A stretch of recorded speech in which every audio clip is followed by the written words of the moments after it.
Hi guys, Muni back here with another video. Today I'm gonna review the Huawei Y7 2019.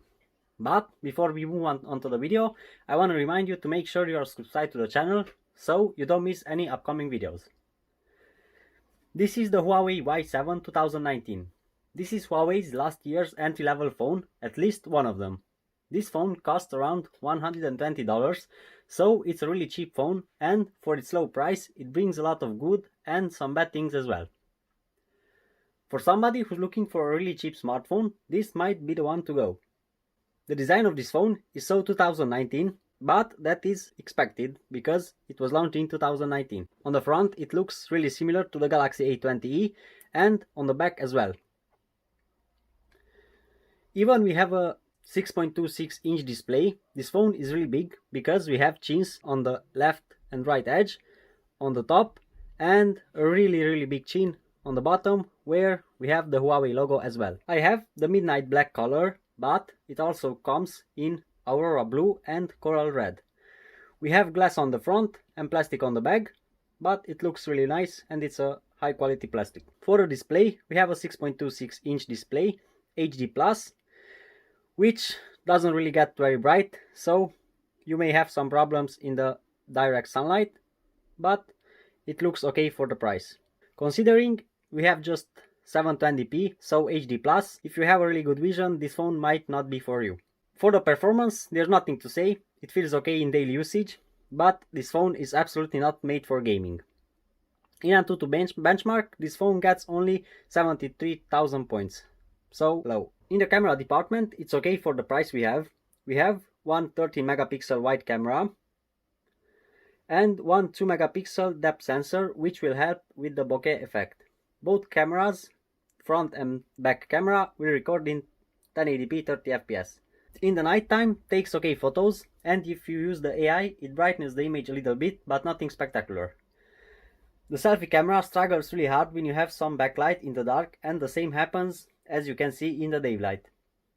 In the dark, the main camera is really noisy and struggles with the stabilization, and in the daylight it records okay, but the stabilization is still very bad.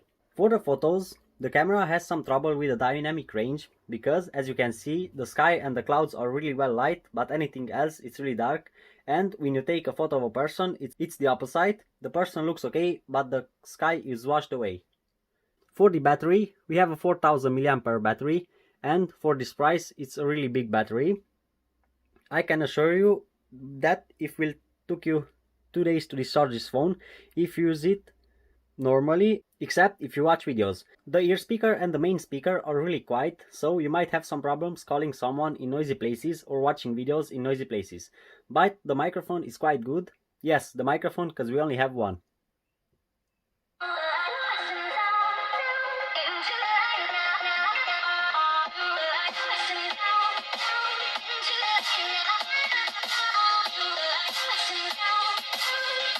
So for this price, the phone offers many things, but has some issues as well. First, this phone is stuck on Android 8.1, which is really bad in 2020, and still has the MUI 8.2.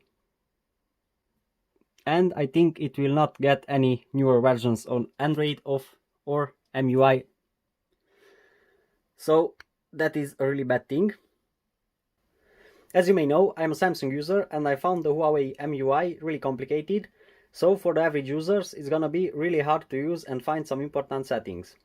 I don't know if it's the same for the newer versions of MUI, but the 8.2 it's a disaster. Even we have the search setting option, it's useless if you don't know the exact name of the setting you are looking for. I will make a tutorial about some stuff I found important and how you can find them and use them. The second big flaw of this phone is the micro USB, which is really old in 2020, and I hope that every major phone maker will leave it behind. And the last major flaw is the 32 GB of internal storage, which is ridiculous. So that's all for today. I hope you enjoyed this video. If you did, leave a like and don't forget to subscribe. See you in the next one. Bye bye.